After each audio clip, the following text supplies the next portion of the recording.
এলাকার মানুষ সবাইকে জানায় দেওয়া হয় অমুক তারিখে ওই ময়দানে আব্দুল্লাহ বিন তামির এই সন্তান এই যুবকের হত্যাকাণ্ড হয়ে যাবে, মরণ হয়ে যাবে, তিনি মারা হবে। সবাইকে হাজির হওয়ার জন্য বাদশা বলেছে। নির্ধারিত সময় ওই ময়দানের ভিতরে লক্ষ লক্ষ মানুষের সমাগম হয়ে যায়, মানুষগুলা হাজির হইতেছে। এবার জল্লাদকে নিয়ে হাজির করা হয়, আব্দুল্লাহকেও হাজির করা হয়। আব্দুল্লাহ বলে, আমাকে যদি মারতে চাও তীর মারার সময় বিসমিল্লাহি রব্বিল গুলাম বলে আমাকে তীর মারবা, তাহলে আমি মরে যাব।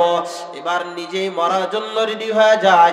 কেন কেন মানুষগুলো তো পাগল হয়ে গেল। কেন আব্দুল্লাহর নাম এলাকার ভিতরে ভাইরাল হয়েছে কি হয় নাই? মনে নাই? জার ফুক দিয়ে ভাইরাল হয় নাই? আব্দুল্লাহ বিন তামিরের জন্য সবাই পাগল। সবাই চিন্তা করে, কে রে, আব্দুল্লাহ তো ভালো মানুষ, ভালো সন্তান, একে আবার কেমনে এইভাবে আঘাত করে মাইরা ফেলাবে। সবাই মহাব্বতের নজরে ময়দানে হাজির হয়ে যায়। আব্দুল্লাহ বিন তামিরের মরণের ঘটনা দেখার জন্য হাজির হয়ে গেল। আব্দুল্লাহ বিন তামির নির্দিষ্ট সময়ে হাজির হয়। এবার তীর মারতেছে, তীর মারবে, বিসমিল্লাহি রব্বিল গোলাম বলিয়া তীরটা মেরে দেয়। লাগা মাত্রই আব্দুল্লাহ বিন তামির জমিন থেকে বিদায় হয়ে গেল। এক কালেমাওয়ালা, এক আব্দুল্লাহ জমিন থেকে বিদায়।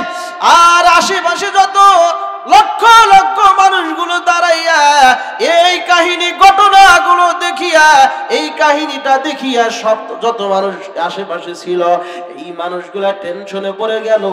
একেবারে নির্দোষ মানুষ একটা ভালো মানুষকে এইভাবে হত্যা করিয়া দেয়, তাহলে এই নির্দোষ মানুষকে যে নিয়ে হত্যা করে তিনি তো ভালো না, আর যাকে হত্যা করায় তার ধর্ম, তার কথাটাই সত্য।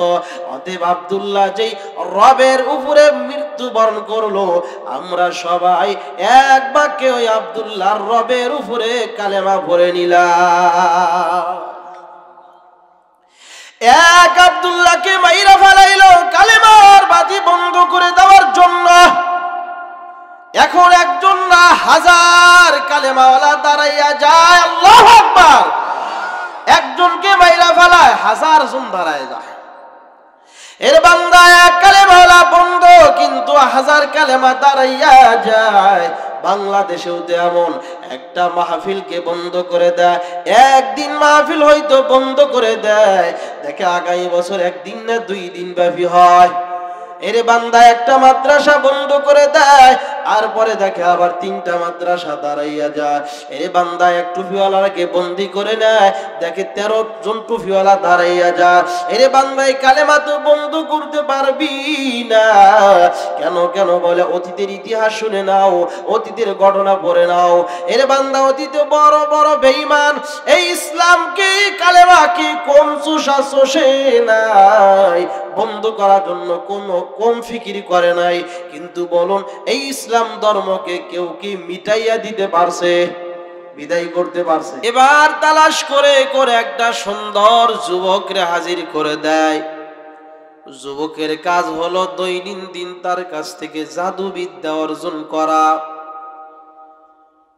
এই নওজোয়ান যুবক দৈনন্দিন তার বাড়িতে গিয়া গিয়া ইলম শেখে, মানে জাদু বিদ্যা শেখে। জাদুবিদ্যা শিখতে শিখতে বাড়ি থেকে যায়, আবার বাড়িতে সন্ধ্যায় ফিরে আসে। এই শিখতে শিখতে জাদুবিদ্যা অর্জন করা অবস্থায় তার কানে খবর চলে গেল, ঈসা নবীর উম্মত, ঈসা নবীর অনুসরণকারী একজন আল্লাহর বান্দা আছে, বুজুর্গ মানুষ, আগের কিতাবের ইলমওয়ালা একজন পাদ্রী আছে। ওই পাদ্রী ঠিকানা হলো, তুমি যেই রাস্তা দিয়ে যাও ওই রাস্তার মাঝে অমুক জায়গায় ঈসা নবীর অনুসারী একজন আল্লাহর বান্দা আছে। সব বিধর্মী হয়ে গেছে, জালেমের দেশ চলতেছে। এক পর্যায়ে যখন তার কানে খবর আসলো ঈসা নবীর উম্মত একজন মুসলমান ঈমানওয়ালার ঘর, যিনি হযরত ঈসা নবীর উম্মত, এই কথা শোনার পরে একদিন তিনি জাদু শেখার জন্য রওনা করে দিয়া, জাদুঘরের কাছে না গিয়া ওই ঈসা নবীর উম্মতের কাছে বসে যায়। ঈসা নবীর উম্মতের কাছে যাওয়ার পর তার ধর্মের, তার শরীয়তের, তার কিতাবের গুণগান তার কাছে শোনাইলেন। আল্লাহর বান্দা যুবক, যেই যুবকের নাম কিতাবের মধ্যে পাওয়া যায় আব্দুল্লাহ বিন তামের, আব্দুল্লাহ বিন তামের ঈসা নবীর উম্মতের কাছে বসে যায়। এবার ঈসা নবীর উম্মত ধর্মের গুণগান কাহিনী শোনাইলেন, দিলটা নরম হয়ে গেল। আল্লাহর বান্দা যুবক আব্দুল্লাহ বিন তামের ঈসা নবীর উম্মতির কথা শুনিয়া, ধর্মের কাহিনী শুনিয়া দিলটা নরম। দিলটা যখন নরম হয়ে যায়, এবার কালেমা পড়ার জন্য তৈরি হয়ে গেল। ঈসা নবীর উম্মত বান্দা আব্দুল্লাহ বিন তামেরকে কালেমা পড়া দিলেন। কালেমাটা পড়ার পর বলে দেয়, সাবধান, তুমি আমার এই কথাটা, তোমার কথাটা দুনিয়ার কাউকে বলবা না। কেন? বলে দুনিয়ার সব হলো জালেম, এই জগতে এখন যদি তুমি বলে দাও তাহলে আমাদেরকে বাঁচায় রাখবে না। এবার সেখান থেকে বিদায় নিয়ে জাদুঘরের কাছে যায় জাদু শেখার জন্য। এবার জাদুঘরের কাছ থেকে আবার সন্ধ্যায় যখন বাড়িতে চলে আসে, বাড়িতে আসার সময় আবার ধর্ম শেখার জন্য ওই আলেমের কাছে বসে যায়। সন্ধ্যার পরে আবার বাড়িতে ঢুকে চলে যায়। সকালবেলা আবার জাদু শিখতে যাবে। জাদু শিখতে না গিয়ে আবার ধর্ম শেখার জন্য বসে। কিছু সময় ধর্ম শেখে, এরপরে আবার জাদু শেখার জন্য রওনা করে দেয়। জাদুঘর ডেকে বলে, কিরে বাবা, দিন তোমার এত দেরি হয় কেন? এইভাবে কয়েকদিন দেরি হওয়ার পর বাদশা ওই জাদুকর তাকে শাসন করে, তাকে আঘাত লাগায়। আবার সন্ধ্যার সময় বাড়ির দিকে যখন আগমন করে, বাড়িতে না আসিয়া ওই আলিমের দরবারে বসে যায়। আলিমের দরবারে বসে ইলম শিখতেছে, ধর্ম শিখতেছে। বাড়িতে আসতেও দেরি হয়ে যায়। মা বাবা গার্জিয়ানরা ডেকে বলে, কেন দেরি হয়ে যায়? কৈফিয়ত তাকে দিতে হয়। এইভাবে শিখতেছে, ধর্ম শেখে আবার জাদু শেখে, ধর্মও শেখে আবার জাদু শেখে। কিন্তু বান্দা তো এখন পর্যন্ত জানে না কোন ধর্মটা সত্য, কোন ধর্মটা মিথ্যা। জাদুর জ্ঞান কি সত্য নাকি আলেমের এই ধর্মটা সত্য এখনো জানে না। কেন? বলে সব তো জালেম। এই অবস্থা শিক্ষা করে করে দিন কাটাইতেছে, ইলম শেখে, জাদু শেখে, দুটোটাই চালাইতেছে গোপনীয় ভাবে। আব্দুল্লাহ বিন তামের রাস্তা দিয়ে একদিন চলে যায়, হেঁটে চলছেন। কিছু দূর যাওয়ার পরে দেখে অনেক মানুষগুলো দাঁড়ানো, রাস্তার ভিতরে অনেক মানুষ, যে মানুষগুলো দাঁড়ানো যাইতে পারে না। এবার নিকটে গিয়া তাকাইয়া দেখে মানুষগুলোর সামনে রাস্তার ভিতর বিশাল একটা প্রাণী দাঁড়ানো। ওই প্রাণীটা রাস্তা আটকাইয়া দেয়। প্রাণীটা সেখান থেকে চলেও যায় না, মানুষদেরকে যেতেও দেয় না। মানুষগণ ভয় পাইয়া রাস্তা দাঁড়ায় আছে, যেতে পারে না। আব্দুল্লাহ বিন তামের এবার একটা সুযোগ পেয়ে গেল, আমি তো জাদুবিদ্যাও শিখতেছি, আবার ধর্ম ঈসা নবীর ধর্ম শিখতেছি। আজকে আমি পরীক্ষা করে নিব ওই ঈসা নবীর ধর্মটা সত্য নাকি জাদু যে আমারে শিখায় তার জাদুবিদ্যাটাই সত্য। আমি আজ পরীক্ষা করে নিব। এরে বান্দা, আমাদের তো পরীক্ষা করা মেধা আল্লাহ দিয়েছেন, ভালো আর মন্দ, কিন্তু আমরা ভালো মন্দ তো বাছাই করতে পারি না। শুধু দুনিয়ার লাইনে বাছাই করতে পারি, আখিরাতের লাইনে বাছাই করতে পারি না। আমার সুন্দর একটা ছেলে, আমার একটা মেয়ে আল্লাহ দান করেছেন, একে কোন লাইনে দিতে হবে, কোন জ্ঞান, কোন শিক্ষা দিতে হবে আগে, এইটা আমার যাচাই বাছাই করার মেধা নাই। আমার মনে চাইতেছে এই সন্তানকে ডাক্তার, ডক্টর, ইঞ্জিনিয়ার, কবি, সাহিত্যিক, বড় একজন ইঞ্জিনিয়ার বানাইতে হবে। এই দান্দায় পড়িয়া সন্তানকে এখন আমি পাঠাইয়া দিলাম স্কুলের দিকে। আমার এতটুকু ব্রেন আর মেমোরি আল্লাহ দেয় নাই যে আমি একেবারে পাগল হয়ে গেছি, আমি দুনিয়ার সব বুঝতেছি। এই বোঝার পরে কেন কোন শিক্ষাটা আগে আমার সন্তানের কলিজায় দিতে হবে, কেন আমার এই জ্ঞানটা হলো না? আমি পাঠাইয়া দিলাম আমার সন্তানকে, যাও যাও স্কুলের মধ্যে গিয়া পড়ো। অথচ স্কুলের মধ্যে গিয়া যেই পড়াটা পড়তেছে এটা দুনিয়ার সাথে সীমাবদ্ধ, আখিরাতের গিয়া কোনো কাজে লাগবে না। আর এই সন্তান শুধু যদি দুনিয়ার লাইনে শিক্ষা অর্জন করে মানুষ হতে কখনো পারবে না। এইটা আমার এখনো ব্রেনে ঢোকে নাই। আমি যদি সন্তানকে আগে কোরআন পড়াইতাম, এরপরে আমি যদি দুনিয়ার লাইনে পাঠাইতাম, তাহলে আমার সন্তানের আখিরাত ঠিক থাকতো, দুনিয়াও বান্দায় চলতে পারতো। শুধু দুনিয়া দুনিয়া দুনিয়া, যাচাই বাছাই নাই। বলুন তো, আখিরাতের লাইনের কোরআন হাদিসের ইলম এই শিক্ষাটা আসল না দুনিয়ার শিক্ষাটা আসল? কোনটা আসল? কোনটা সবাই বলেন তো? কোরআনেরটা যদি, আখিরাতেরটা যদি আসল হয়, তো নকলের পিছে দৌড়াইছেন কেন? কেন দৌড়াইছেন? আমি কিন্তু বলছি না যে এটা বন্ধ করে দাও, না। নিজে চলতে পারবে শরীয়তের উপরে যতটুকু ইলম দরকার, এতটুকু শিক্ষা আপনি যে কোনো লাইনে দেন। হে বান্দা, আব্দুল্লাহ বিন তামের দুইটাই অর্জন করতেছে, কিন্তু যাচাই বাছাই করার কোনো মেমোরি তার কাছে নাই। এবার যাচাই করার জন্য একটা সুযোগ এসে গেল, আমি দেখবো এখন কার ধর্মটা, কার শিক্ষাটা সত্য হয়। আমার শেখানো ওই জাদুবিদ্যা যদি সত্য নাকি আলেমের এই ইলম, এই ধর্মটা সত্য, আমি যাচাই বাছাই করবো কেমনে? থেকে একটা পাথর উঠাবো, ওই পাথরটা আমি ওই বড় একটা বিশাল প্রাণী দিকে নিক্ষেপ করে দিব। আর এই নিক্ষেপ করার কারণে যদি মরে যায়, তাহলে বুঝবো ঈসা নবীর ধর্মটা সত্য। আর যদি না মরে, তাহলে বুঝবো ওই পাদ্রীর, তাহলে বুঝবো ওই বৈজ্ঞানিক যিনি আমাদেরকে জ্ঞান দিতেছেন, জাদু শিখাইতেছেন, তার ধর্মটা সত্য।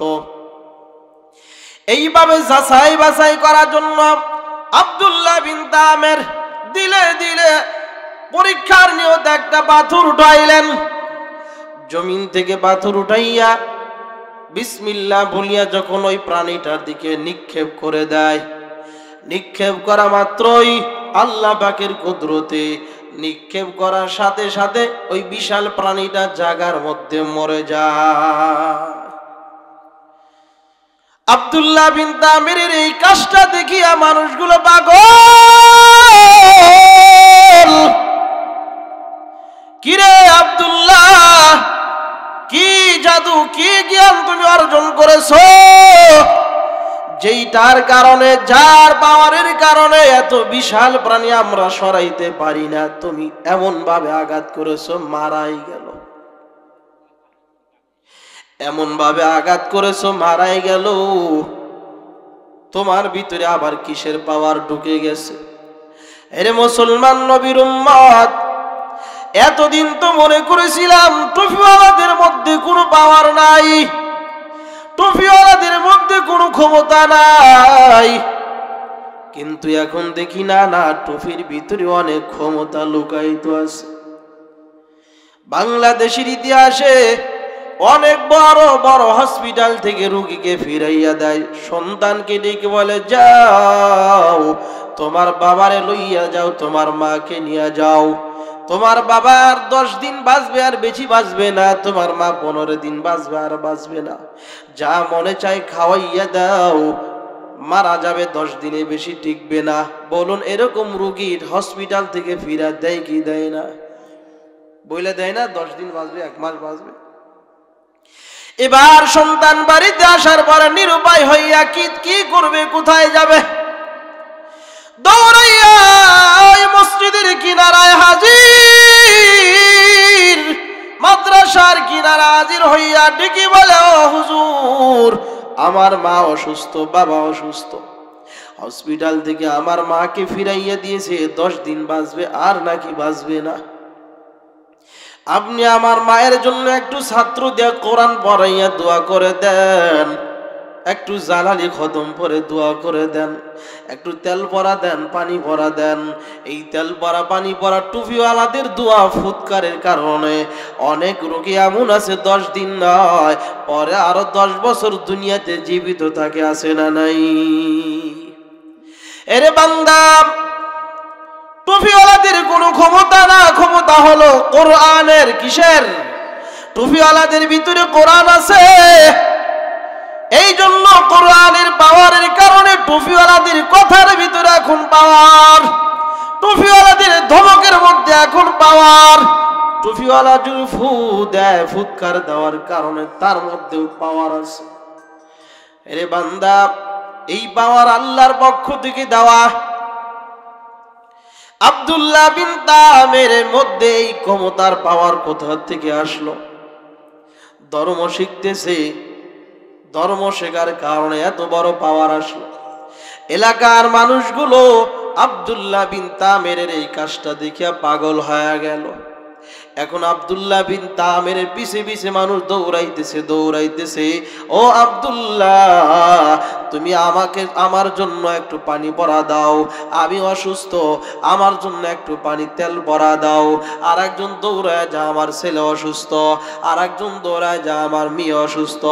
যেই বান্দা যেই উদ্দেশ্য করে যেই রোগ নিয়ে যায়, আব্দুল্লাহ বিন তামের জার ফুক দেয়া দেয়। আল্লাহর নামের জার ফুক দেওয়ার কারণে, আল্লাহর বান্দার জার ফুকের বরকতে, বান্দা যে কোনো মানুষ এই রোগ নিয়ে যাক না কেন, তার জার ফুক দেওয়ার বরকতে আল্লাহ পাক তাদেরকে সুস্থ বানাইয়া দেয়। সুবহানাল্লাহ কি নাই? আছে। আগামীকাল সকালে বলবেন ইনশাআল্লাহ। কবে বলবেন? কখন? আর একবার বলেন, আর একটু জাকি দিয়া, লাড়াচাড়া করে, আর একটু জোরে একবার সুবহানাল্লাহর আওয়াজ দিলে কি লাভ হে মুমিন?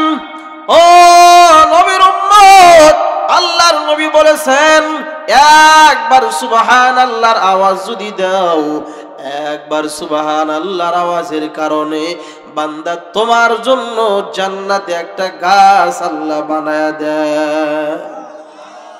এইবার যারা বলছেন তাদের জন্য একটা গাছ লাগায় দেওয়া হয়েছে। এইবার যারা বলছেন আর একটা লাগছে, আর একটা লাগছে, আর একটা লাগছে, আর একটা লাগছে। কি সুবহানাল্লাহ? কি আমাদের পাওয়ার নাই, টেম্পার নাই? কই আছে? আছে, এই জিনিসটা আমার বাড়ি থিয়ে আইছে। আরে বান্দা, কেউ যদি দাঁড়ায় বলে এতগুলো গাছ দিয়ে আমি কি করব? জান্নাতের মধ্যে এত গাছের প্রয়োজন নাই, আমার কাঠের প্রয়োজন নাই, ফার্নিচারের দরকার নাই, কি করবে? এত গাছ লাগানোর দরকার নাই। আরে বান্দা, দুনিয়াতে মানুষ গাছ লাগায়, বলুন তো নিজের জমিতে লাগায় না অন্যের জমিতে লাগায়? পিছনে মানুষ বলে মাইশের জমিতে লাগা। কার জমিতে লাগান? নিজের জমিতে। জান্নাতের ভিতরে গাছ লাগানো হয়, তার মানে হলো যেই জায়গার ভিতরে লাগাবে ওই জায়গাটা তোমার আমার জন্য জান্নাতে বুকিং চলতেছে।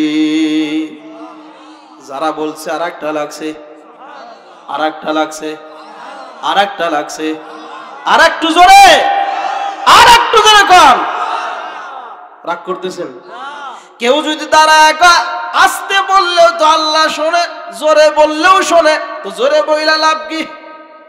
কি আস্তে বললে আল্লাহ শোনে না, তো জোরে বলে লাভ কি? ফজর নামাজ, মাগরিব, ঈশা পড়ছেন, নামাজ পড়ছেন, জোরে কেরাতে না আস্তে কেরাতে? কে আস্তে বললি কি আল্লাহ শুনতো না? তো জোরে কেন পড়ছেন? এরে বান্দা, চালাকি আর বাটপারি চলবে না। এই জায়গায় যদি সুবহানাল্লাহর আওয়াজ, আলহামদুলিল্লাহর আওয়াজ উচ্চ আওয়াজে জোরে কণ্ঠে দাও, তোমার আওয়াজ যত দূর পর্যন্ত যাবে আর যতগুলো মাখলুকাত শুনবে এই মাখলুকাত গুলো হাসর দিন সাক্ষী হয়ে দাঁড়াবে। আর একটা লাগছে, আর একটা লাগছে, আর একটা লাগান, আর একটা লাগান, আর একটু জোরে। এর বান্দা আব্দুল্লাহ বিন তামিরের কাছে যে যায় ওই বান্দাই সুস্থ হয়ে যায়। আল্লাহু আকবার।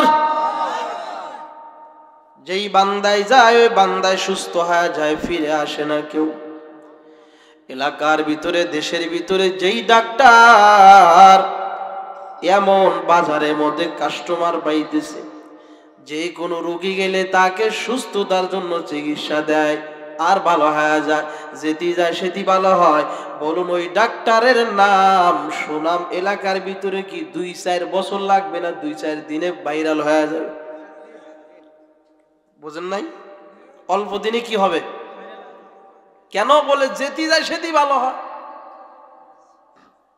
যেটি যায় সেটি ভালো হয়। তো তার কথাটা মানুষ এমন ভাবে প্রচার করবে যার কারণে অল্পতেই এলাকার সব মানুষ তার ঠিকানা পরিচয় তার জায়গা চিনে। আব্দুল্লাহ বিন তামের অল্প দিনে এলাকার মধ্যে ভাইরাল হয়ে গেছে। কি? তার কাছে যেতে যায় সেটি ভালো হয়, একেবারে যার ফুক দিলেই ভালো হয়। আব্দুল্লাহ বিন তামের এবার সত্য ধর্মর পরিচয় পায়। সত্য ধর্মর পরিচয় পাইয়া ঈসা নবীর ধর্মটা গ্রহণ করেছে। ওই ধর্মের উপরে তিনি ইলম অর্জন করে আমল করে আগাইতেছে। এইভাবে জিন্দেগি চালাইতেছে মানুষের কাছে। মানুষ যখন তার কাছে যায়, যার ফুক দিয়ে দিলি ভালো হয়ে যায়। আব্দুল্লাহ বিন তামের এইভাবে মানুষের নজরে যখন প্রসিদ্ধ হয়ে গেল, এই খবর চলতে চলতে ভাইরাল হতে হতে এক পর্যায়ে রাজ দরবার পর্যন্ত চলে গেল। রাজ দরবার পর্যন্ত যাওয়ার পর রাজ দরবারে একজন ছিল উজির অন্ধ, একজন মন্ত্রী ছিল অন্ধ। ওই অন্ধ ব্যক্তির কানে খবর চলে গেল ওই আব্দুল্লাহ বিন তামের ওই যুবকের কাছে যদি বান্দা চলে যেতে পারে তাহলে তার কাছে যাওয়ার পর তার হাতে এমন মেডিসিন আছে, এমন জিনিস আছে যার কারণে অন্ধ ব্যক্তিরেও ভালো বানায় দিতে পারে। মারহাবা কর। আব্দুল্লাহ বিন তামিরের এই কথাগুলো উজিরের কান পর্যন্ত যখন পৌঁছে যায়, উজিরের কান পর্যন্ত পৌঁছানোর পর এবার তিনি আশ্চর্য হইয়া খুশি হইয়া হাদিয়া উপটৌকন লইয়া উজির এবার ওই আব্দুল্লাহর তালাশে রওনা করে দেয়। যাওয়ার পর আব্দুল্লাহ বিন তামিরের কাছে হাজির হওয়ার পরে ডেকে বলে, ও আব্দুল্লাহ, তুমি নাকি অন্ধ মানুষকেও ভালো বানাইতে পারো। আমি অন্ধ ব্যক্তি, আমাকে একটু ভালো বানাইয়া দাও।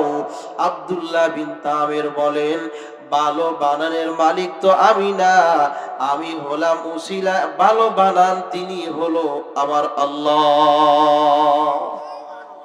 অসুস্থ দান করেন কে? সুস্থতা দান করেন কে? আর একটু জোরে কন। এরে মুমিন, আব্দুল্লাহ বলে, আমি তো ভালো বানাই না, ভালো বানানোর মালিক হলো আমার আল্লাহ। আব্দুল্লাহ বিন তামিরের কথা শুনিয়া এবার উজির ডেকে বলে, ও আব্দুল্লাহ, তাহলে কি করতে হবে? তুমি যদিও ভালো হতে চাও, তোমার চোখ যদি ফিরে পেতে চাও, তাহলে তোমাকে ওই আল্লাহর উপরে ঈমান আনতে হবে। ঈমান যদি আনান করো, আল্লাহ তোমাকেও ভালো বানাইয়া দিবে। অন্ধ ব্যক্তিকে যদি বলা হয় তোমাকে 1 লক্ষ টাকা দিব আর চোখ দুটো ভালো হবে, এই দুইটার ভিতরে কোনটা নিবা? বলুন, কোনটা নিতে পারে? কি নিবে? এবার উজির দেখি বলে, আব্দুল্লাহ, আমি কালেমা পড়ে নিব, আমি মুসলমান হয়ে যাব, আমি ওই আল্লাহকে বিশ্বাস করে নিব, তারপরে যদি আমি চোখ দুটো ফিরে পাই। কারণ চোখ যদি না থাকে বান্দা, অন্ধ ব্যক্তি ওই 5টার মিনার বিভিন্ন জায়গা বিভিন্ন মসজিদের গেটে দাঁড়াইয়া দাঁড়াইয়া অন্ধ ব্যক্তি সারাদিন মানুষের কাছে হাত বিছায়া দেয়, মানুষের কাছে টাকা যায়, মানুষ 2-4 টাকা করে তাকে দান করে, সদকা করে দেয়। সারাদিন মানুষের কাছে হাত পেতে পেতে যায়, সন্ধ্যাবেলা ঘরে যায়, যাহা কিছু বাজার করুক না কেন, ওই ঘরে যে সন্তানগুলো রয়েছে সন্তানদের জন্য এক্সট্রা কিছু খরচ করে নেওয়া যায়, চকলেট কিনে নেওয়া যায়। সন্তানরা এবার বাড়িতে যাওয়ার পর বাবার গলা ধরে সন্তানরা কত আনন্দ করে, বাবার গলা ধরে বাবাকে চুমা দেয়, বাবা পকেটে হাত বের করে অন্ধ বাবা সন্তানের হাতে চকলেট উঠায় দেয়। সন্তানগুলো ডেকে বলে, ও বাবা তুমি এত সুন্দর, তুমি এত ভালো। বাবা অন্ধ বাবা চোখের পানি ছেড়ে দিয়া বলে, ও বাবা, ও আল্লাহ, আমার সন্তানেরা বলে আমি ভালো, আমি ওদের আব্বা কত ভালো, কিন্তু আমার এই নজর দিয়ে আমি কোনোদিন আজ পর্যন্ত দেখতে পারি নাই আমার সন্তানেরা দেখতে কত সুন্দর। এবার আব্দুল্লাহ বিন তামিরকে ডেকে বলে, আমি কালেমা পড়ে নিবা, আমার চোখ দুটো ফিরায় দাও। বলে কালেমা পড়ে নাও।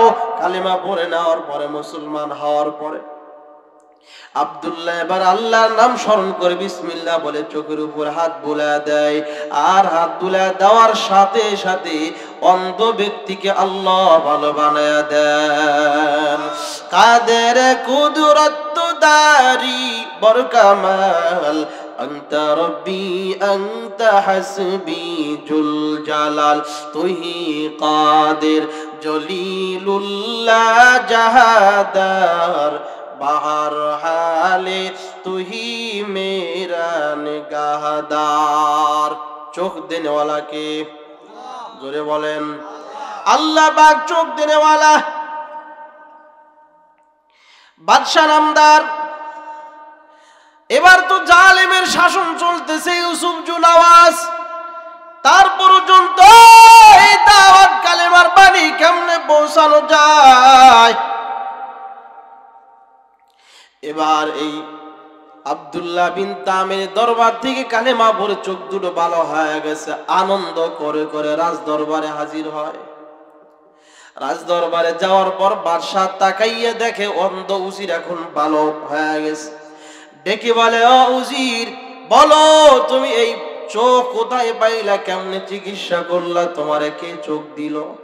অন্ধ ব্যক্তি এবার ডেকে বলে, ও বাদশাহ, আমার এই চোখ দুনিয়ার কোন ডাক্তার ভালো বানাই নাই, আমাকে চোখ দান করেছেন হলো আমার আল্লাহ। আমার রবে আমার চোখ দান করেছেন।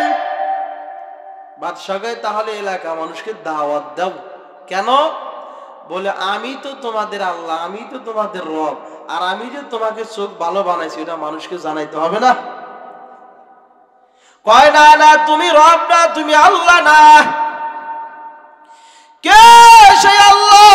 বলে তোমারে আমার যিনি বানাইছেন ওই আল্লাহ ভালো বানাইছেন। বাদশার মেজাজটা গরম হয়ে যায়।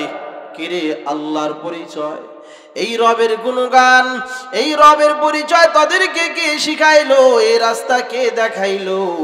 বলতে চায় না, শাস্তি দেয়, বন্দি করে দেয়। এবার বন্দি করার পর নাম বলে দেয় আব্দুল্লাহ আমাদের শিখাইছে। এবার আব্দুল্লাহকে ধরে আনা হয়। আব্দুল্লাহকে বলে, বল তোদের এই খোদার পরিচয় কে দেখাইলো, কে চিনাইলো? আব্দুল্লাহ বলতে চায় না, শাস্তি দেওয়া হয়।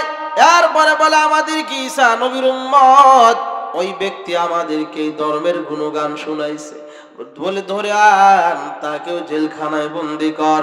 এরে মুমিন আল্লাহর বান্দা, তাদেরকেও জেলখানা বন্দি করে দেওয়া হয়। এই জালেমের দেশে তাদেরকে কেন বন্দি? বলে তারা কেন নির্দোষ। দোষ কি? কথা হয় না, দোষ কি তাদের? কেন নির্দোষ? তোমাদের কেন বন্দি করা হয়েছে? বলে কেন নির্দোষ? সুন্দরী রূপসী কন্যা রাস্তা দিয়ে হাঁটতেছেন, বকেটে যুবক পিছে পিছে আগাইতেছে। পিছে পিছে তাকাইয়া দেখে একটা যুবক আমার পিছে লাগছে। কিছু দূর যায়, আবার তাকাইয়া দেখে যুবকটা আমার পিছে পিছে আসতেছে। এবার ডেকে বলে, এই যুবক, তুমি আমার কাছে কি চাও? তুমি আমার কাছে কি চাও? আমার পিছে লাগছো কেন? আমার কি অপরাধ? আমাকে কেন ডিস্টার্ব করতেছো? আমার সাথে কেন তুমি টিজিং করো? কি অপরাধ বলো, আমার কি দোষ আছে? বলে, তোমার কোনো দোষ নাই, তোমার কোনো দোষ নাই, তুমি কেন সুন্দরী এইটাই দোষ। কি? তুমি সুন্দরী মাইয়া কেন, এটাই তোমার দোষ। আব্দুল্লাহ বিন তামিরকে কেন বন্দী করা হয়? বলে, তুমি কেন এই জালেমের দেশে নির্দোষ হয়ে আছো, এটাই তোমার অপরাধ। কেন কালেমা পড়েছো? আল্লাহর বান্দা এবার ওই অন্ধ উজিরকে তার মাথার উপরে করাত রেখে বলে, ঈমান ছাড়বি না রাখবি? বল, ঈমান যেহেতু গ্রহণ করেছি, ঈমান আর ছাড়ব না। ঈমানের রশি লইয়াই আখিরাতে পানি জমায়া দিব। এর মুমিন, ঈমানের পাওয়ার কত! করাত মাথার উপরে ধরে রেখেছেন, ঈমানের পরীক্ষা করাত চালাইয়া দিবে, জীবন দিবে, কিন্তু ঈমান দিতে রাজি না। আমাদের কেউ যদি বলা হয় 2000 টাকা দিব, ঈমান কি রাখবি না ছাড়বি? কয়, আগেই ছাইরা দিছি টাকা দিয়ে। কি বিশ্বাস হয় না? বিশ্বাস যদি না, আর কয়েকদিন অপেক্ষা করেন, দেন কি বিশ্বাস? নির্বাচন আসতেছে না, এটা তো তেমন হয় না, ইউনিয়ন পর্যায়ে যখন হয় তখন টের পাওয়া যায়। কিরে সলিমুদ্দিন, মনটা খারাপ কেন? চাষটালে বৈশা মন খারাপ কেন? কয়, নির্বাচন হলো, কাকে দিবি? কয়, দেখি চিন্তা ভাবনা আছি কাকে দেওয়া যায়। কয়, এক কাপ চা দিছেন, চা খায়া কয়, এখন কাকে দিবি কছেন? কয়, আপনি চা পান করালেন, আপনাকে তো দেওয়া লাগবো, আপনাকে দিব। 10 মিনিট পরে আবার আসছে আর একবার কাওয়ালা। কিরে সলিমুদ্দিন, মনটা বেজার, নির্বাচন আইছে, কারে ভোটটা দিবি? কয়, টেনশনে আছি। কয়, দে একে দুধ চা দে। দুধ চা খায়া কয়, এখন কি? কয়, না, আপনি যেহেতু দুধ চা খাওয়াইছেন, আপনাকেই দিব। কি হয় না এরকম? রাতের এশারের সময়, রাতের বেলা 500 টাকা দিয়েছে, ভাই কাকে ভোটটা দিবা? কাউকে না, আমাকে দিও। এই যে নাও, টাকা দিয়েছো, তোমাকেই দিও। আবার ঘন্টাখানি পরে আর একজন এসে বলে, ও ভাই, কাকে দিবা? নাও, দেখে 1000, আপনাকেই দিব। আবার একটু পরে আরো বাড়ায়া দিছে, আর একজন এসে আপনাকেই দিব। এরকম হয় না? কি মিছা কথা বলতেছি? তাহলে ঈমান কি আছে না গেছে? কোনছে কত বড় মুনাফিক যে আসে তার সাথে তাল মিল দেয়। কিরে, তোর ভোট তো একটা, একজনকে যদি সে যোগ্য হয় তো বলো যে ভাই, আমি একজনের কাছে ধরা পড়ে গেছি, তাকেই দিব। তোমার আমার কাছে ঘোরাঘুরি করে টাকা নষ্ট করে লাভ নাই, আর একজনের কাছে যাও, ঝামেলা ফুরা গেল। কিন্তু 2 নাম্বারই করো কেন? সব ঠিক রাখতিস, তোমাকেও ফেরেশতারা ঠিক রাখবে বাইরে। আল্লাহ আমাদের হেফাজত করেন। বাদশাহ উজিরের মাথার উপরে করাত ধরে বলে, বল ছাড়বি না ধরবি? কয়, না, সারাসারি নাই। এবার করাত দিয়ে 2 টুকরা করে একেবারে ফাটাইয়া দিস। এবার ওই বুড়া আলেমকে ডেকে বলে, কি করবা? বলে, কোনো অসুবিধা নাই। তাকেও বিদায় করে দেওয়া হয়। আব্দুল্লাহ বিন তামির নওজোয়ান যুবক, এবার তাকেও বিদায় করে দেওয়ার পালা এসে গেছে। আব্দুল্লাহ বিন তামিরকে কেমনে মারা যায় একটা দল তৈরি করে বলে, যাও আব্দুল্লাহকে হাতে পায়ে রশি বাঁধিয়া পাহাড়ের চূড়ায় নিয়ে যাও। ওই পাহাড়ে গিয়া আব্দুল্লাহর হাতে পায়ে রশি বাঁধিয়া ফালাইয়া দিবা, মারা যাবে, কালেমার আওয়াজ বন্ধ হয়ে যাবে। এবার একটা দল লইয়া আব্দুল্লাহকে লইয়া যখন পাহাড়ের কিনারায় যায়, যাওয়ার পরে এবার হাতে পায়ে রশি বাঁধিয়া তাকে মাইরা ফালাবে। আল্লাহর কাছে দোয়া করে, আল্লাহ আপনি আমার হেফাজতকারী, আপনি আমার জিম্মাদার, আপনি আমারে বাঁচাইয়া দেন। আল্লাহ তাআলা পাহাড়ের ঝাঁকুনিতে পাহাড় দোষে পড়িয়া যারা মারতে গেছে সবাই মারা গেছে, আর যাকে মারতে গেছিল এরা নিরাপদে আব্দুল্লাহ আবার রাজদরবারে হাজির। মারে আল্লাহ বাঁচাই, কে বাঁচায়? আল্লাহ মারে। আব্দুল্লাহ হাজির হওয়ার পরে বাদশাহ তাকাইয়া দেখে, কিরা আব্দুল্লাহ, তুমি রা বাইসা আসছো? কয় মরা কি অত সহজ? তুমি তো মরণে মালিক না, মরণে মালিক কে? সবাই বলেন আল্লাহ। গরিব না, ধনী, শক্ত, মজবুত, পাওয়ারওয়ালা, তার নামটাও পাওয়ার নিয়ে উচ্চারণ করেন কে? আর একটু জোরে বলেন। ভয় পেয়ে দিছেন? এবার আব্দুল্লাহ বিন তামির যখন হাজির হয়ে যায়, বাদশা ডেকে বলে না না, একে আরো কঠিন মার দিতে হবে। আর একটা শক্ত মজবুত দল তৈরি করে বলে যাও এবার সাগরের ভিতরে নিয়ে যাও। নৌকায় করে, জাহাজে করে এবার সাগরের ভিতরে নিয়ে যাবে। হাত পায়ে রশি বাঁধা পানির ভিতরে ফালাইয়া দিবে। বিদায় হয়ে যাবে দুনিয়া থেকে, কালেমার লাইন রাস্তা বন্ধ হয়ে যাবে। এরে বান্দা, কালেমা বন্ধ করনেওয়ালা দুনিয়াতে কোনো বাপের বেটার জন্ম হয় নাই। কালেমার আওয়াজ, কালেমার বাতি, কোরআনের আলো, কোরআনের বাতি বন্ধ করার মতো কারো সাহস নাই। এই যে বাতি জ্বলতেছে, কোনো বুড়া, কোনো ছোট বড়, নারী পুরুষ আইসা যদি সকাল থেকে সন্ধ্যা পর্যন্ত এই বাতিতে ফুৎকার মারে, নিবা যাইব? নিবে কেন? ফুদিল নিবে না কেন? সম্ভব? সম্ভব নিবানো? এইটা নিবাবার জন্য এখানে ফুৎকার দিলে হবে না। একটা লাইন আছে, সেখানে যদি চাপ না দাও নিবানো সম্ভব। এই কোরআন দুনিয়াতে আল্লাহ নাজিল করেছেন, এটা একটা আলো।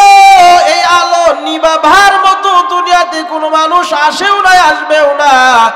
দুনিয়াতে যত মানুষ আগমন করেছিল কেউ নিভাতে পারে নাই, আরো যারা আসবে নিভাতে পারবেও না। কেন? কেন বলে এই বাতির পাওয়ারের সুইচ হলো আমার আল্লাহর হাতে। আল্লাহর হাতে সুইচ রয়েছেন।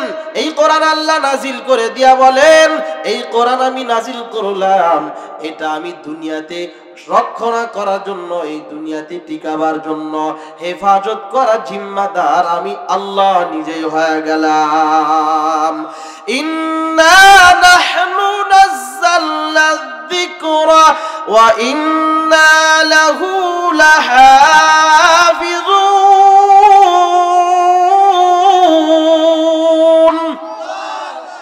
আল্লাহ হেফাজত করবেন, যেই জিনিসটা মালিক হেফাজত করবেন, বান্দা হয়ে সেটাকে বিদায় করতে পারবে। এরে বান্দা, এটা আল্লাহ হেফাজত করবেন। এখন যদি কেউ বলে তাহলে মুসলমানেরা, মোল্লারা, টুপিওয়ালারা, আলেমেরা কেন এই কোরআন হেফাজতের জন্য চিল্লায়, কোরআন হেফাজতের জন্য আন্দোলনে নামে? কেন? আল্লাহ তো হেফাজত করবেন, আবার তোমাদের কেন মিছিল মিটিং করতে হবে? হেফাজত করবে কে? জিম্মাদার কার? তো বান্দাদের তাহলে হেফাজতের জন্য দৌড়াদৌড়ি করে লাভ কি? বুঝেন নাই? এবার বুঝে শুনে বলেন, রিজিকের মালিক কে? রিজিকের মালিক আল্লাহ। তাহলে আপনি কামলা বিক্রি করেন কেন? চাকরি করেন কেন? ব্যবসা করেন কেন? রিজিকের মালিক কে? হেফাজতের মালিক কে? তো আল্লাহ যদি হেফাজত করেন, মুসলমানের জন্য যদি চেষ্টা না করা লাগে, তো রিজিকের মালিক আল্লাহ। ঘরে থাকেন, রিজিক পাবেন, চেষ্টা করেন কেন? চেষ্টা করা দায়িত্ব আমার। কার? রিজিক দেওয়ার মালিক আল্লাহ, চেষ্টা করা দায়িত্ব। হেফাজত করবেন আল্লাহ, চেষ্টার দায়িত্ব। আব্দুল্লাহ বিন তামির এবার নদীতে ফালাইয়া দেওয়ার জন্য যখন তাকে নিয়ে যাওয়া হয়, হাতে পায়ে রশি বাঁধিয়া নদীর ভিতরে ফালাইয়া বিদায় করে দিবে, আল্লাহর কাছে আবার দোয়া করে, আল্লাহ কবুল করে নাই। আল্লাহ তাআলা কবুল করে নিয়ে যারা মারতে গেছে, ওই সাগরের ভিতরে পানি দেয়, বাতাসের কারণে সবগুলো মরে যায়। আর আব্দুল্লাহ বিন তামির নিরাপদে আবার বাদশার দরবারে হাজির হয়। বাঁচানোর মালিক কে? রে বান্দা, আল্লাহ যদি বাঁচানোর মালিক হয়, তাহলে আমি যত দূর যাই না কেন, যে লাইনে দৌড়াই না কেন, আমি ইসলাম রক্ষার জন্য, মুসলমানের জন্য আল্লাহর প্রেমে পড়িয়া যদি ময়দানে নেমে যায়, আল্লাহর ইজ্জত রক্ষার জন্য, নবীর ইজ্জতের আন্দোলনে, নবীর সম্মানের আন্দোলনে যদি নেমে যায়, আমাকে কেউ গুলি করিয়া মারতে পারবে না যতক্ষণ পর্যন্ত আল্লাহ আজরাইল না পাঠাবে। আর আজরাইল যদি আল্লাহ পাঠাইয়ে দেয়, ঘরে শুয়ে থাকলেও নিয়ে যাবে। আব্দুল্লাহ বিন তামির আবার নিরাপদে ময়দানে হাজির হয়। বাদশা ডেকে বলে, আব্দুল্লাহ তুমি আবার বেঁচে এসেছো, বলো তুমি কেমনে মারা যাইবা? বলে, তোমার যদি এত মারার শখ হয় আমারে মাইরা ফালাইবা, তোমার যদি এত আগ্রহ হয় আমি মরতে রাজি, কারণ মুসলমান মুমিনের জন্য মরণ কোনো বিপদের কারণ না, মরণ হলো মুমিনের জন্য হাদিয়া। মরণ কি হাদিয়া? যদি কেউ কাউকে দেয় সে কি খুশি হয় না বেজার হয়? তো মরণ হইল মুমিনের জন্য হাদিয়া স্বরূপ, খুশি হবে। আব্দুল্লাহ বলে, আমি অসুবিধা না, মরতে রাজি আছি যদি মারার এতই শখ হয়, তবে তোমার দেওয়া নিয়মে আমি মরব না, আমার দেওয়া আমার পক্ষ থেকে শোনো, এই নিয়মে যদি তুমি আমাকে মারতে চাও পারবা, ভিন্ন তরিকা পারবা না। বলে, কোন তরিকা, কি নিয়ম বলো? বলে, আমাকে মারতে হলে এক নাম্বার হলো একটা দিন তারিখ ধার্য করতে হবে, নির্দিষ্ট দিন তারিখ ধার্য করে বিশাল ময়দানের ভিতরে আমাকে সেখানে হাজির করতে হবে, আর দেশের সব মানুষ ওই বিশাল ময়দানে হাজির হবে। আর সেখানে ভিতরে যদি একটা তীর মারবে, তীর মারার সময় বলবে বিসমিল্লাহি রব্বিল গুলাম, এইটা পড়িয়া যদি তীর মারে তো আমি আব্দুল্লাহ দুনিয়া থেকে বিদায় হয়ে যাব। বিশাল ময়দানে এলান করে মানুষকে জমাইতে হবে, দিন তারিখ ধার্য করতে হবে, এরপরে আমাকে তীর নিক্ষেপ করলে আমি মারবো, না হয় আমি মরব। কয় ঠিক আছে, এলান করে দেওয়া হয়। এলাকার মানুষ সবাইকে জানায় দেওয়া হয়, অমুক তারিখে ওই ময়দানে আব্দুল্লাহ বিন তামির এই সন্তান, এই যুবকের হত্যাকাণ্ড হয়ে যাবে, মরণ হয়ে যাবে, তীর মারা হবে। সবাইকে হাজির হওয়ার জন্য বাদশা বলেছে। নির্ধারিত সময় ওই ময়দানের ভিতরে লক্ষ লক্ষ মানুষের সমাগম হয়ে যায়, মানুষগুলা হাজির হইতেছে। এবার জল্লাদকে নিয়ে হাজির করা হয়, আব্দুল্লাহকেও হাজির করা হয়। আব্দুল্লাহ বলে, আমাকে যদি মারতে চাও তীর মারার সময় বিসমিল্লাহি রব্বিল গুলাম বলে আমাকে তীর মারবা, তাহলে আমি মরে যাব। এবার নিজেই মরার জন্য রেডি হয়ে যায়। কেন কেন মানুষগুলো তো পাগল হয়ে গেল, কেন আব্দুল্লাহর নাম এলাকার ভিতরে ভাইরাল হয়েছে কি হয় নাই? মনে নাই? যার ফুক দিয়ে ভাইরাল হয় নাই? আব্দুল্লাহ বিন তামিরের জন্য সবাই পাগল। সবাই চিন্তা করে, কে রে, আব্দুল্লাহ তো ভালো মানুষ, ভালো সন্তান, একে আবার কেমনে এইভাবে আঘাত করে মাইরা ফেলাবে। সবাই মহাব্বতের নজরে ময়দানে হাজির হয়ে যায়। আব্দুল্লাহ বিন তামিরের মরণের ঘটনা দেখার জন্য হাজির হয়ে গেল। আব্দুল্লাহ বিন তামির নির্দিষ্ট সময়ে হাজির হয়। এবার তীর মারতেছে, তীর মারবে, বিসমিল্লাহি রব্বিল গোলাম বলিয়া তীরটা মেরে দেয়। লাগা মাত্রই আব্দুল্লাহ বিন তামির জমিন থেকে বিদায় হয়ে গেল। এক কালেমাওয়ালা, এক আব্দুল্লাহ জমিন থেকে বিদায়। আর আশেপাশে যত লক্ষ লক্ষ মানুষগুলো দাঁড়াইয়া এই কাহিনী ঘটনাগুলো দেখিয়া, এই কাহিনীটা দেখিয়া সব যত মানুষ আশেপাশে ছিল এই মানুষগুলা টেনশনে পড়ে গেল। একেবারে নির্দোষ মানুষ একটা ভালো মানুষকে এইভাবে হত্যা করিয়া দেয়, তাহলে এই নির্দোষ মানুষকে যে নিয়ে হত্যা করে তিনি তো ভালো না, আর যাকে হত্যা করায় তার ধর্ম, তার কথাটাই সত্য। অতএব আব্দুল্লাহ যেই রবের উপরে মৃত্যুবরণ করলো, আমরা সবাই এক বাক্যে ওই আব্দুল্লাহর রবের উপরে কালেমা পড়ে নিলাম। এক আব্দুল্লাহকে মাইরা ফেলাইলো কালেমার বাতি বন্ধ করে দেওয়ার জন্য। এখন একজন না হাজার কালেমাওয়ালা দাঁড়াইয়া যায়, আল্লাহু আকবার। একজনকে মাইরা ফেলায় 1000 জন দাঁড়ায় যায়। এর বান্দা এক কালেমা বন্ধ কিন্তু 1000 কালেমা দাঁড়াইয়া যায়। বাংলাদেশেও তেমন একটা মাহফিলকে বন্ধ করে দেয়, একদিন মাহফিল হয়তো বন্ধ করে দেয়, দেখে আগামী বছর একদিন না 2 দিন ব্যাপী হয়। এরে বান্দা একটা মাদ্রাসা বন্ধ করে দেয়, আর পরে দেখে আবার 3টা মাদ্রাসা দাঁড়াইয়া যায়। এরে বান্দা এক টুপিওয়ালাকে বন্দি করে নেয়, দেখে 13 জন টুপিওয়ালা দাঁড়াইয়া যায়। এরে বান্দা এই কালেমা তো বন্ধ করতে পারবি না। কেন কেন বলে অতীতের ইতিহাস শুনে নাও, অতীতের ঘটনা পড়ে নাও। এরে বান্দা অতীতে বড় বড় বেঈমান এই ইসলামকে কালেমাকে কম চষে নাই, বন্ধ করার জন্য কোনো কম ফিকির করে নাই। কিন্তু বলুন এই ইসলাম ধর্মকে কেউ কি মিটাইয়া দিতে পারছে? বিদায় করতে পারছে? এরে বান্দা রাস্তা দিয়ে যায়, হোটেলে বসে খাওয়ার জন্য। এরে বান্দা গভীর রাত হয়ে গেছে, কিছুই নাই, কয় ডাউল আছে, কয় দে, ক্ষুধা তো লাগছে। ডাউল মারছে, কয় ডাউলের সাথে একটু টক ডাউল হলে, টক হইলে আর একটু ভালো হয়। টক আম আছে, কয় টক আম তো নাই, কয় তালাশ করে দেখি। তালাশ করে করে দেখে একটা আমের আইট না কি কন, আইট না কি কন, আইট না। এবার তালাশ করে করে একটা আট আমের আটি লইয়া হাজির। ইন্তেকাল হয়ে গেল। ইন্তেকাল হইল কয়জনের? কয়জনের? একজন। আশেপাশে যারা ছিল সবাই এখন কালেমার গুণগান, কালেমার চলোগান, কালেমার চলোগান। একটা বাতি নিভাইতে পারলেই কত আনন্দ পাবে, একটার জ্বালাতন সহ্য করতে পারলো না। এখন 1000 বাতিওয়ালা কালেমাওয়ালা দাঁড়ায় গেল, বাদশার মেজাজ গরম।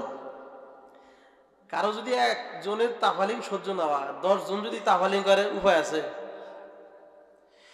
বাদশা নামদার ইউসুফ জুনাওয়াজ, এই জালেম বাদশার মেজাজটা গরম। এক আব্দুল্লাহর জ্বালাতন সইতে পারি না, একজন কালেমাওয়ালার কথা সইতে পারি না। এখন দেখে আরো 1000 আব্দুল্লাহর মতো কালেমাওয়ালারা দাঁড়াইয়া গেল। এটাই তো ইসলামের নজির। ইসলামের ক্ষেত্রে যে যত বাধা দেয়, এই বাধা দেওয়ার কারণে ওই জায়গায় আরো শক্তিশালী হয়, ওই জায়গায় আরো মজবুত হয়ে দাঁড়াইয়া যায়। এর মুমিন হয়তো আমরা মনে করেছি এই জায়গায় বেঈমানের কোনো, মুনাফিকের কোনো আনাগোনা নাই, আমরা নিরাপদে চলতেছি, অসতর্ক হয়েও চলতেছি। কিন্তু যখন টের পাওয়া যায় এই জায়গায় মুনাফিকের আনাগোনা আসতেছে, এই জায়গায় বেঈমান শত্রুতা শুরু করতেছে, টের পাওয়ার পরে সেখানে আমরা আরো মজবুত হয়ে দাঁড়াইয়া যাই। যদি দেখেন আপনার পুকুর থেকে পানি চলে যায় না, তাহলে আপনি নিরাপদ না। কিন্তু দেখেন এক জায়গা দিয়ে যাইতেছে, তখন আপনি কি বইয়া থাকবেন না আরো ওই জায়গা বন্ধ করার জন্য চেষ্টা বেশি করবেন? এই জন্য বান্দা মুসলমানের উপরে বেঈমানরা যত যে লাইন আক্রমণ শুরু করে, ওই লাইন দিয়ে মুসলমানরা আরো সজাগ হয়ে যায়। আব্দুল্লাহর ইন্তেকাল হয়ে গেল, একজন ইন্তেকালের কারণে 1000 আব্দুল্লাহ দাঁড়ায় গেল। বাদশার মেজাজ গরম, এবার কি করবে? এতগুলো মানুষকে কেমনে বিদায় করা যায়? আব্দুল্লাহ বিন তামিরকে মাইরা ফালানোর পরে এতগুলো মানুষকে কেমনে মাইরা ফালাবে, টেনশনে পড়ে গেল। বাদশা আদেশ দিয়া দেয়, ও উজির নাজির যারা আছো, তোমরা ওই একটা ময়দানের ভিতরে বিশাল একটা পরীক্ষা খনন করো, গর্ত বানাও, পুকুর তৈরি করো, বিশাল একটা পরীক্ষা খনন করো। এই যে আয়াতে বলেছিলাম কুতিলা আসহাবুল উখদুদ, উখদুদ মানে এই গর্ত, পরীক্ষা খননকারী। আল্লাহ বলেন এই পরীক্ষা খননকারী দলেরা ধ্বংস হয়ে গেছে। পরীক্ষা খনন করে কি করবে? এর ভিতরে মুসলমানদেরকে কষ্ট দিবে।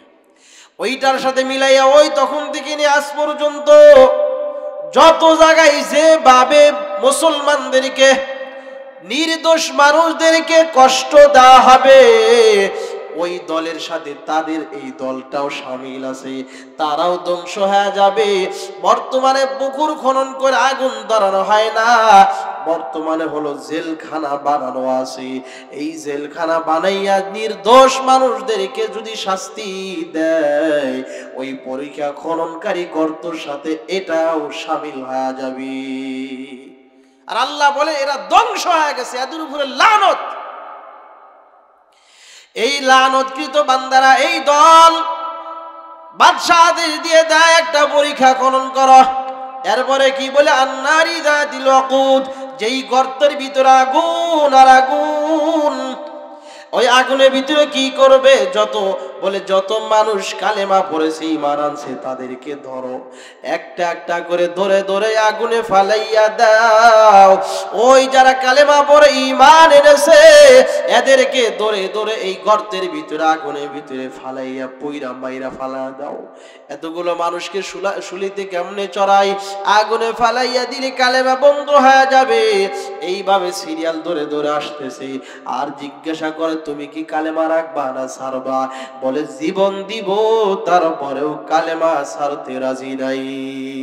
আমরা মুসলমান, মদের বুকে আল কোরআন, আমরা মুসলমান, মদের বুকে আল কোরআন, জীবন দিব তবু আমরা দিব না ঈমান। ঠিক কি না খান?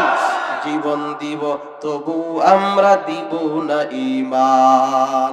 এরা একজন করে কালেমা পড়ে আর ধরে ওই আগুনের মধ্যে ফালাইয়া দেওয়া হয়।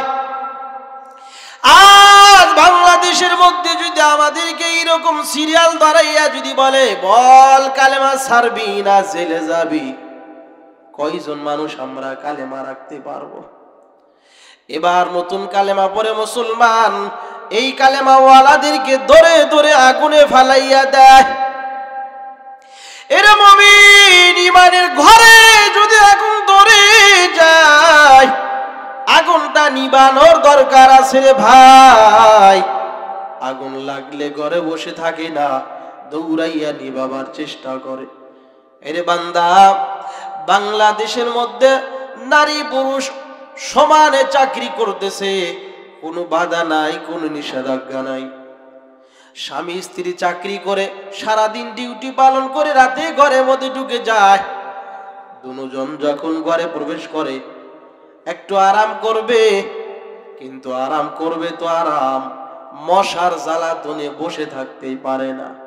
স্বামী ডেকে বলে, ও বিবি, সারাদিন তো খাইয়া না খাইয়া কষ্ট করে ডিউটি পালন করেছি, একটু আরাম করতে চাই, এরপর হয়তো খানা দানা আবার করবো, কিন্তু বসে থাকতে পারি না মশার জ্বালায়।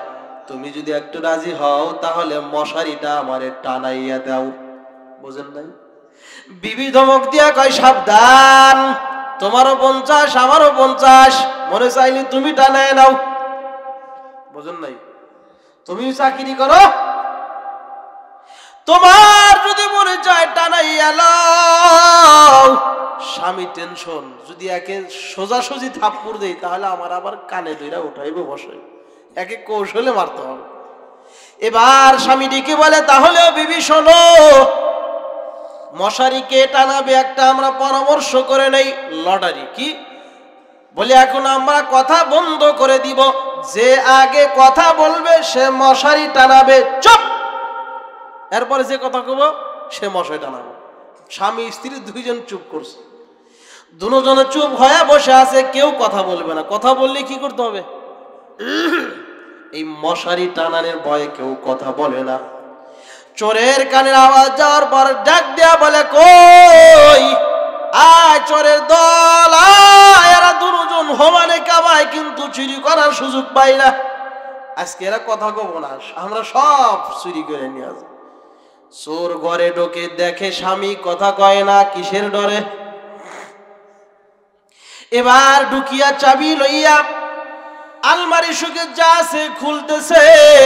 বিবি তাকাইয়া দেখে কথা বলে না, মশারি টানানোর ভয়ে। এবার সব গাডুরি বাঁধিয়া চোর বিদায়। কিন্তু এই চোরের ভিতরে আবার একজন ছিল ছেঁচড়া চোরা। এক চোরা আবার ছেঁচড়া হইয়া বাতের পাতিলটা মাথায় নিছে। কি নিছে? এবার বিবি টেনশন করে, সারাদিন বাইরে থাকিয়া কি খাইছি না খাইছি রাতের বেলা, এখন বাতের পাতিল যদি মাথায় করে লইয়া যায় তাহলে কি আমরা না খায়া রাত্রে পেট খায়া থাকবো? আর আজ চোরা তখন আবার তরকারি পাতিলটা মাথায় লইয়া যাইতেছে। বিবি ডেকে বলো, চোরা বাতের পাতিল নিস না। স্বামী কয় মশারি টানা।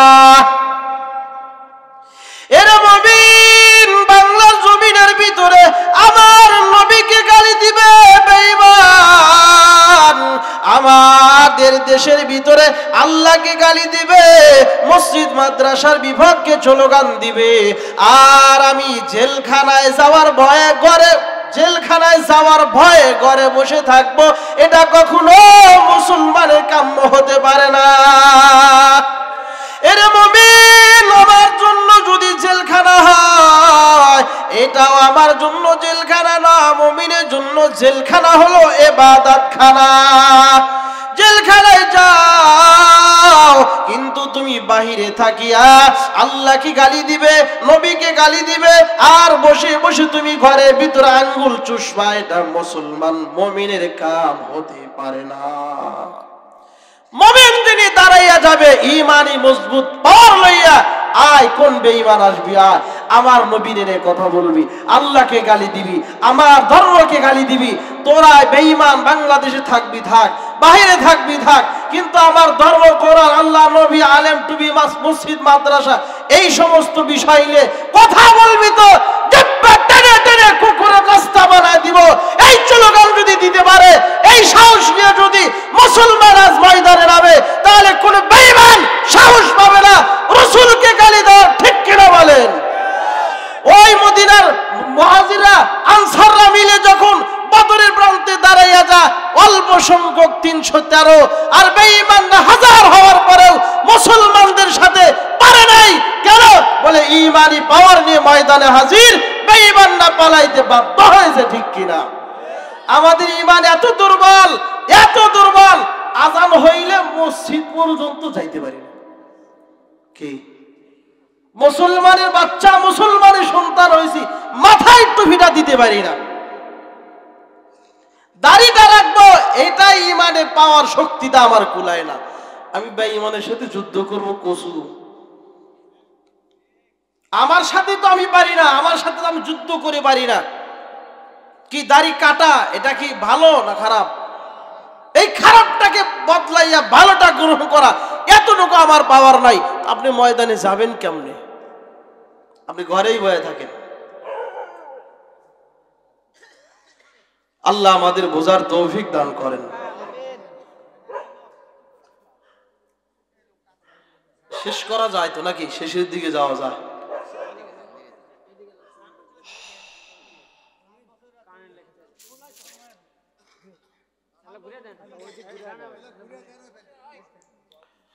আচ্ছা খেয়াল করি, ওনারা দেখবে।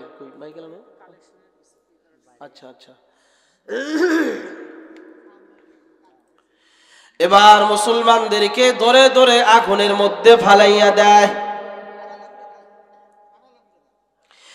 আব্দুল্লাহ বিন তামিরের মরণ দেখিয়া যারা কালেমা পড়েছে, একজন একজন করে ধরে ধরে তাদেরকে ওই আগুনে ফালাইয়া দিতেছে, কালেমা ছাড়তে রাজি না।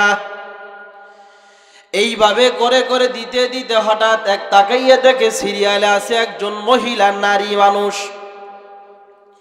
ও মা বোনেরা তাকাও, কালেমা পড়নেওয়ালা এই নারী মা কত পাওয়ার, কত তার ইমানের মজবুত হয়ে গেছে। আগুনের সামনে দাঁড়ায় গেছে, শুধু একা না, তার কোলে একটা দুধের বাচ্চা আছে। এই ছোট শিশু দুধের বাচ্চাটা তার কোলের মধ্যে লইয়া হাজির। এবার বাদশার লোক ডেকে বলে, আগুনের ভিতরে যাইবা নাকি ঈমানটা ছেড়ে দিবা?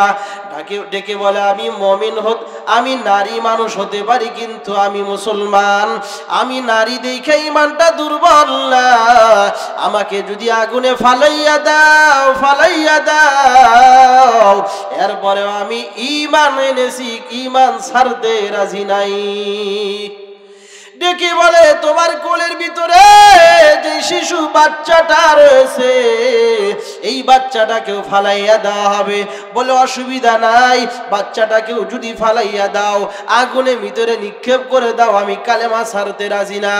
এবার বাচ্চাটা মায়ের বুক থেকে ওই বেঈমানরা মায়ের কোল থেকে বাচ্চাটাকে টান দিয়ে ওই আগুনের মধ্যে ফেলে দেয়। আগুনের ভিতরে যাওয়ার পর বাচ্চাটার আগুনের ভিতরে জ্বলতেছে।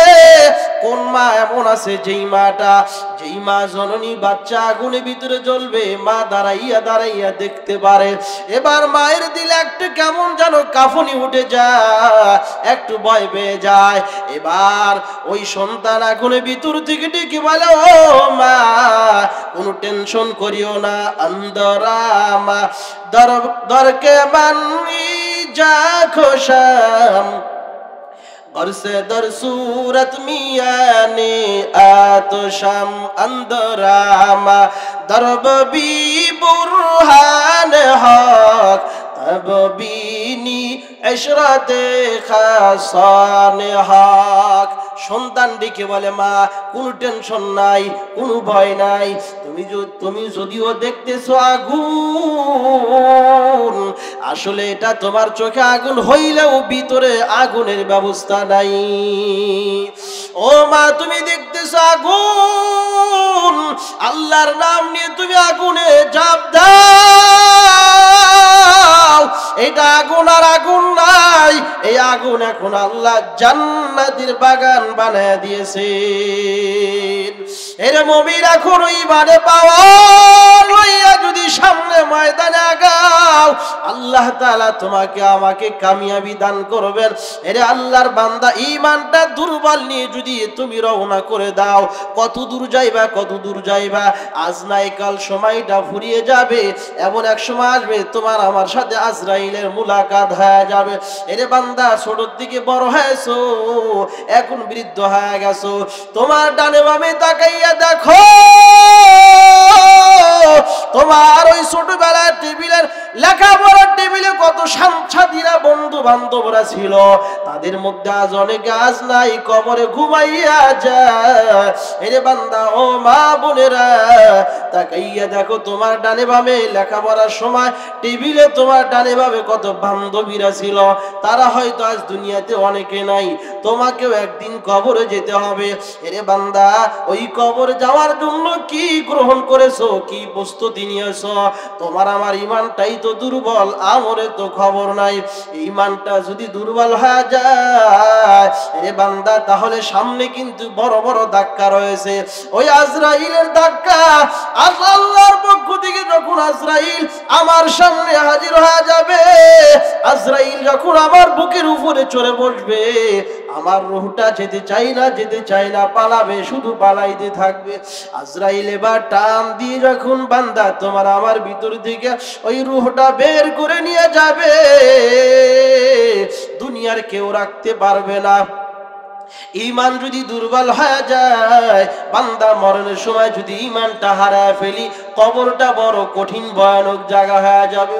এরে বান্দা, কবরটা এমন একটা ঘর, ওই জায়গাটায় দিনের বেলা যাইতে বড় ভয় লাগে, রাতের বেলা তো যাইতেই পারি না। ওই কবরের কথা মনে করিয়া ঈমানটা মজবুত করে নাও। ওই কবরের ভিতরে অনেক আল্লাহর বান্দারা শুয়ে আছে, যেই বান্দা বান্দিরা এই জায়গায় যারা বসে আছেন, হয়তো কারো মা, কারো বাবা, কারো দাদা, কারো দাদি পড়ে আছে। ওই অন্ধকার কবর, যেই কবরে ভিতরে কোনো আলো নাই, বাতাস নাই, মাটি চাপাইয়া দিয়ে সন্তান হয়ে এখানে বসে আছো, মায়ের কবরে মাটি দিয়ে এখানে বসে আছো। ও বাবা, ও যুবক ভাই, ওই মা বাবার কথা কি মনে পড়ে না? তারা তো তোমাদের জন্য দুনিয়াতে ঘর বাড়ি সম্পদ সবকিছু রেখে গেল, তোমাদেরকে দিয়ে গেল।